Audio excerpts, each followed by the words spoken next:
Longtemps, la rue Victor Hugo fut appelée rue Dauphine.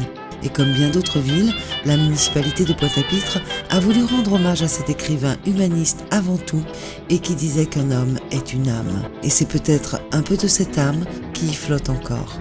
Bien sûr, il y a une âme, il y a des âmes, et cette rue-là a une âme. Et puis cette rue-là, c'est un déversoir vers Pointe-à-Pitre, vers la partie noble de Pointe-à-Pitre. Ici, c'est un peu comme le 18e.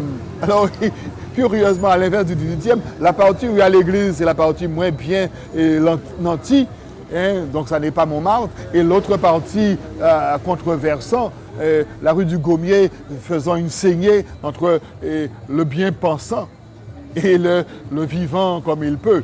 Et cette rue-là, c'est deux pans de Pointe-à-Pitre, c'est-à-dire que les deux pans de Pointe-à-Pitre sont installés ici. Parce que quand on a passé la place de la Victoire, on a passé la rue Frébeau, tout de suite ça basculait vers déjà quelques images glauques de Dino ou autres. Donc finalement, cette rue-là aussi chargée de ces pluies généreuses, charroyant vers la mer, toutes sortes de choses qu'on voulait jeter. Et puis la voûte, on ne peut pas voir cette rue-là sans son pendant, qui est la voûte. La voûte qui mène vers Sopico, vers ces lieux où les hommes travaillent, vers ces bords de mer, vers la rue Raspail, et tel lieu, repère de Marie-Galantais, où j'ai trouvé ma race qui m'avait attendu pour m'accueillir, bien sûr. C'est une rue chargée d'âme, chargée d'existence, chargée de périodes riches, chargée d'hommes qui font le quotidien. Ça me paraît important. Il y avait un mélange de sportifs et de culture, et les gens étaient facilement abordables. Ce qui est difficile actuellement, les gens préfèrent parler avec leur cravate qu'avec leur langue. Et il faut essayer d'associer l'esprit, le corps et faire unité avec tout ça. Et les gens étaient simples. Les gens étaient pharmaciens, étaient commerçants et balayaient la rue. On a connu dans cette rue-là les tinettes. Moi, j'ai connu ça. Il fallait se lever tôt et les gens disaient « Ils ont qu'à laisser saler. Hein? Quand tu es dans la rue là, ils ont qu'à laisser saler que rester. » Alors, j'ai connu cette époque où il y avait des tinettes à la rue Victor Hugo. La rue était bordée d'eau, mais il fallait nettoyer. Les gens étaient actifs. Donc il y a eu cette histoire qui constitue le patrimoine de la Guadeloupe. Le cœur économique, je ne vais pas plus loin que la rue Victor Hugo, mais rue Vatab, rue Victor Hugo du Gommier, etc. Bon, il n'y avait pas loin la prison également, mais nous, ce n'était pas notre souci. Il y avait la sous-préfecture, la place de la Victoire. Les jeunes étaient déjà groupés en quartier parce qu'il y avait les jeunes du quartier de la place de la Victoire, les jeunes du quartier du bas de la Source, les gens du quartier de Font-Loger. Les gens fonctionnaient déjà comme ça, mais il y avait ces rapprochements qui étaient des fois un petit peu durs, mais les gens se parlaient, donc je garde ces souvenirs où les gens communiquaient beaucoup plus qu'aujourd'hui. Ce quartier avait été sociologiquement constitué de couches différentes de la population qui favorisaient la mixité sociale. C'était des espaces, effectivement, comme on aime à le dire, ni ville ni campagne, où venaient effectivement un certain nombre de gens qui sortaient des communes, qui sortaient des autres îles de l'archipel, attirés par l'attraction bien sûr de l'activité économique créée par l'usine d'Arboussier et qui autour de cela effectivement avaient créé un certain nombre d'activités au quotidien, donc mais également qui ont créé un certain nombre c'est un quartier qui à notre avis a façonné un certain nombre de personnes pour créer effectivement dans le monde de la littérature, dans le monde de la musique, dans le monde des arts graphiques probablement aussi, hein, nous n'avons pas poussé un petit peu l'étude jusque-là, mais au moins dans la littérature et la musique, ce sont des quartiers mémoire, des quartiers patrimoine. Je ne suis pas né à Pointe-à-Pitre, mais j'ai fait une renaissance à Pointe-à-Pitre. Je suis arrivé ici, j'avais 11 ans, dans les années 55, ce qui veut dire que on avait à peine un début de développement. Et mes parents m'ont installé chez une correspondante, quelqu'un qui s'occupait de me sortir le samedi, le week-end. Et elle habitait, la première correspondante habitait au pont Bernus, après un vieux pont en acier branlant sur lequel passait la locomotive qui menait la canne vers Darboussier. J'ai commencé tout doucement à descendre à la conquête de Pointe-à-Pitre sur cette rue, sur ce chemin-là, visant directement le kiosque au bout. Alors ça s'est passé en plusieurs étapes. Première sécurisation, j'ai fait peut-être les premiers 100 mètres autour de l'hôpital. Premier carrefour, pour voir un peu. Et là, je dominais le Morne un peu comme un Sinaï. Je voyais un peu toutes les cases basses au pied vers la cour Zamia et le reste. Et j'ai continué dans ce jeu-là. Et de temps en temps, j'allais de plus en plus loin jusqu'à arriver une fois, et au carrefour en bas, il y avait une boulangerie. Et en face, il y avait un lieu où les gens garaient leurs voitures, ces fameuses tractions. Il y avait un garage payant. Les gens venaient garer leurs voitures bourgeoisement, repartaient à pied, venaient chercher les voitures le matin, le lendemain. Donc j'ai sécurisé par là.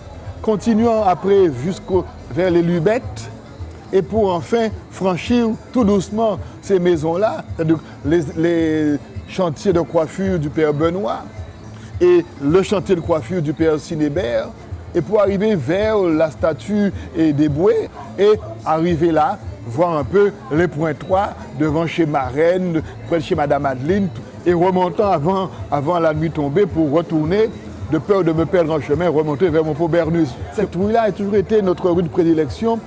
Avec un ami, nous allions chez sa correspondante le week-end chez Madame Bicotto.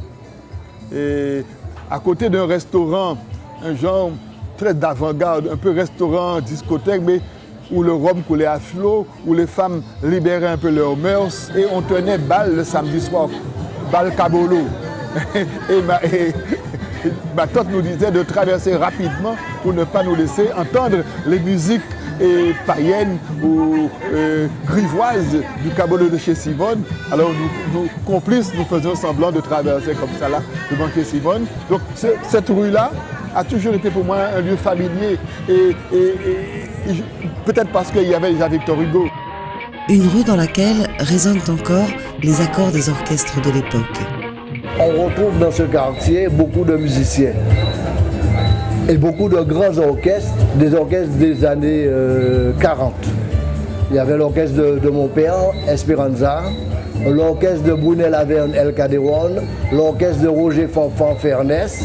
Et puis il y avait des musiciens comme le père Jean Goul, il y avait le chef d'orchestre de Semeur d'Harmonie. Mais c'est un quartier où les gens étaient musiciens dans l'âme, je dirais. Puisque tous mes amis ont fait de la musique parce qu'ils montaient dans le grenier, à l'époque on disait le calta, ils montaient dans le grenier et ils choisissaient un instrument et ils en jouaient. Donc voilà, pour moi, c'est un véritable quartier de musiciens, d'artistes. Il y a les fanfans, il y a beaucoup de fils qui ont fait de la musique, il y a les Jean Goul, tous les fils ont fait de la musique, il y a les Benoît, bien sûr, et puis il y a les Labors. Vous savez que dans le quartier, on côtoyait tous les grands musiciens de la Guadeloupe. Je vais parler de Robert Mavunzi, de Marie Epin, d'Émilie Antil.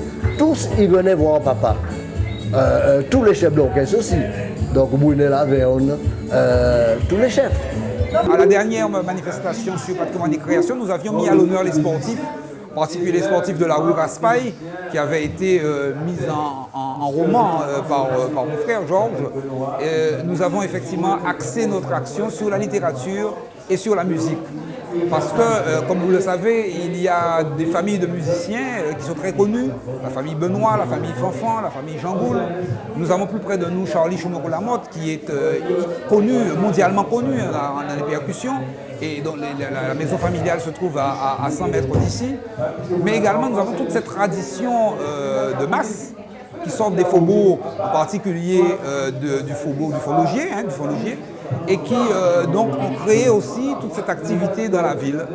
Donc c'est la raison pour laquelle nous avons voulu mettre en exergue ce pan du patrimoine à travers donc l'activité qu'un certain nombre de personnes, souvent relativement anonymes, ont fait pour cette ville, ont fait pour la Guadeloupe, et nous sommes fiers aujourd'hui de leur rendre hommage, mais également de jeter les bases à partir de cela de véritable développement économique de ce quartier, puisque c'est un quartier qui peut bouger, mais qui, à notre avis, ne peut bouger que par la création artistique. Il y a beaucoup de nécroses ici, il y a beaucoup d'espace en indivision. Il s'agit maintenant, effectivement, d'occuper, pas ces espaces-là, mais d'occuper la rue, d'occuper des espaces qui sont délaissés et de créer. Donc nous donnons la main à tous ceux qui peuvent créer. J'ai commencé à faire ces photos déjà par rapport à la rue Raspail, une maison que j'adore, située 18 rue Raspail. Ma mère me racontait souvent l'histoire de cette maison-là, donc j'ai commencé à faire la photo de cette maison-là.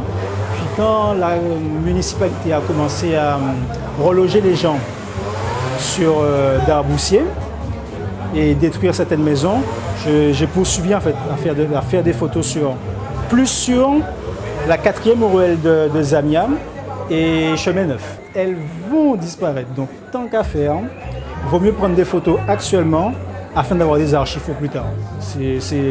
On va dire que c'est plutôt ce qui m'intéresse actuellement. Je les fais actuellement maintenant parce qu'il y a des maisons que je regrette aujourd'hui de ne pas avoir pris en photo, tout simplement parce que je me suis dit plus tard peut-être, et puis un mois après la maison avait brûlé ou elle avait été détruite. Donc voilà quoi. Donc il vaut mieux les faire. Les murs de chacune de ces maisons racontent des histoires. Si vous savez entendre, laissez les rues vous parler. Peut-être qu'en flânant au hasard, vous vous surprendrez à fredonner un air oublié. Moi, je vais pas retirer, moi. Moi, je vais pas retirer, moi. Moi, je vais pas retirer, moi le droit de la musique. Moi, je vais pas retirer, moi. Moi, je vais pas retirer, moi. Je vais pas retirer, moi le droit de la musique. Avec pas retirez-moi